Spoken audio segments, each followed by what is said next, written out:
को मैं हृदय की गहराइयों से प्रणाम करता हूँ। इसके पश्चात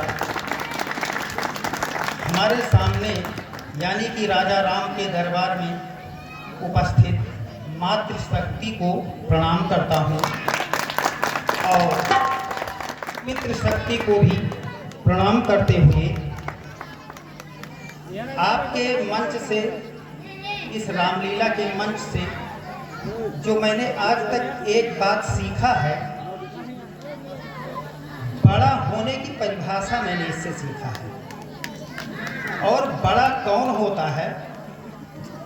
जो दूसरों को बड़ा बना सके वो बड़ा होता है। धन और वैभव से कोई बड़ा नहीं होता है। मानस का एक पात्र श्री रामचंद्र जी शायद बड़े हुए तो इसी से बड़े हुए। पूरा मानस आप खंगाल कर देखना, हर सामने वाले को उन्होंने बड़ा ही बनाया है, किसी को छोटा नहीं। स्वयं ब्रह्म होते हुए इतने बड़े होते हैं। उसके बाद में उनका स्वभाव अगर देखिए स्वभाव अगर आपका अच्छा है तो प्रभाव आपका बढ़ता ही चला जाएगा। प्रभाव की जरूरत नहीं है, बस स्वभाव ठीक कर लीजिए। राम का स्वभाव कैसा था? हमें याद आ रहा है जब अंगद जी को यहाँ लंका संधि के लिए भेजा जा रहा था तो उनसे कहा गया कि मान लिया रावण मान जाता है और सीता जी को वापस कर देता है तो आप क्या करेंगे?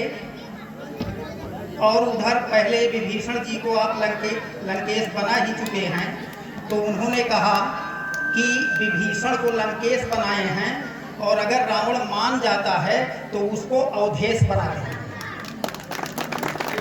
ये रहा राम का स्वभाव और इसी स्वभाव के कारण अगर घट घट में राम हैं तो घर घर में उनकी रामायण है। मैं देखता हूँ गीता नहीं घर घर में होगी, महाभारत नहीं होगा और होना भी नहीं चाहिए, लेकिन रामचरितमानस मुझे विश्वास है कि घर घर में है, क्योंकि घट घट में राम है। इसका प्रमाण है रामचरितमानस कि जब घर घर में रामायण है उनकी तो घट घट में राम है। बाकी हमारे कुछ मित्र सहपाठी लोग बैठे होंगे। राम का अगर प्रभाव मैंने जो आज के समय में अपने जीवन में देखा है तो ये 87-88 की बात है, 1987-88 की। उस समय रामायण सीरियल चालू हुआ था और शायद 9:30 बजे से इसका प्रसारण होता था। तो हम लोग भूपगंज और कोट बाजार में अगर इस अवधि में जाते थे तो ऐसा लगता था एकदम सन्नाटा है। ये राम का प्रभाव था। उसके बाद में आज भी देखिए ये राम ही का तो प्रभाव है। रामायण सीरियल आप देखिए, कोई चीज़ एक बार आप बहुत अच्छी से अच्छी फिल्म देख लेते हैं, उसके बाद रिजेक्ट कर देते हैं, मन नहीं करता है कि इसको हम पुनः देखें। लेकिन ये राम के चरित्र का एक प्रभाव है कि उसको आप 30-35 साल से बराबर देखते चले आ रहे हैं और जितना आप देखते हैं हर बार आपको उसमें कुछ ना कुछ नवीनता मिलती है। जितनी बार आप देखेंगे उसमें आपको नवीनता मिलेगी। तो इसलिए स्वभाव ठीक करने से प्रभाव अपने आप विस्तृत होने लगता है। तो मुख्य चीज ज़्यादा फोकस हमें अपने स्वभाव पर करना है।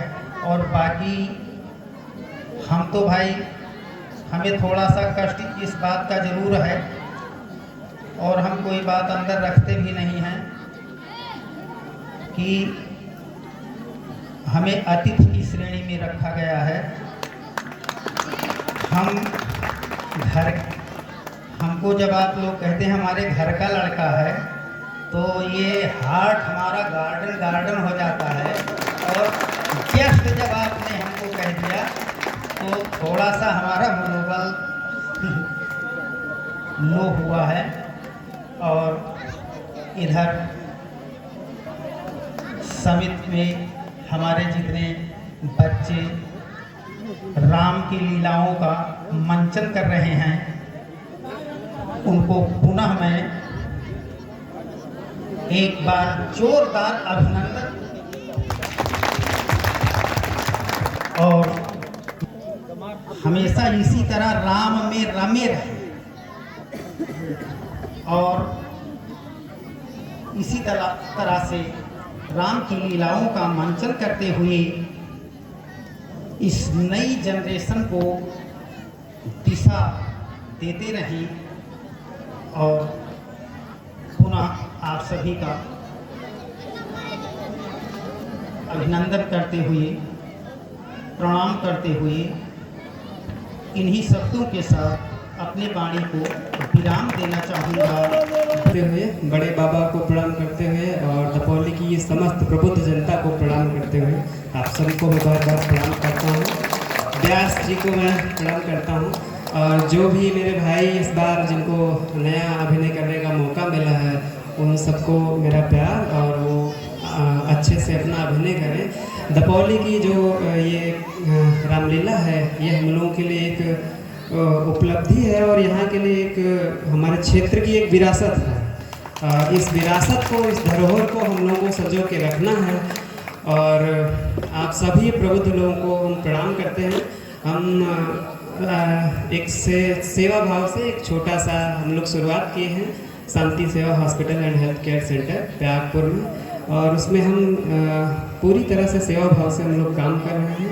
ये बातें मैं इसलिए कह रहा हूँ क्योंकि मैं अपने घर में खड़ा हूँ, मुझे कहने में कोई वो नहीं हो रहा है।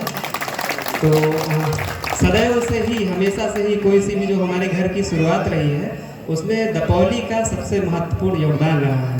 हम लोग जो कुछ भी किए हैं दपोली ही उसमें पैड़ा धार रहा है।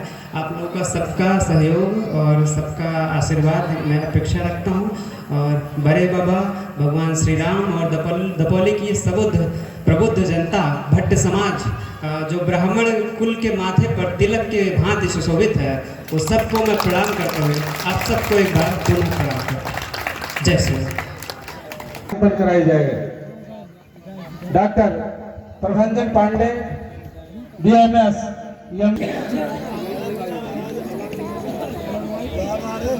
काम खाली हमें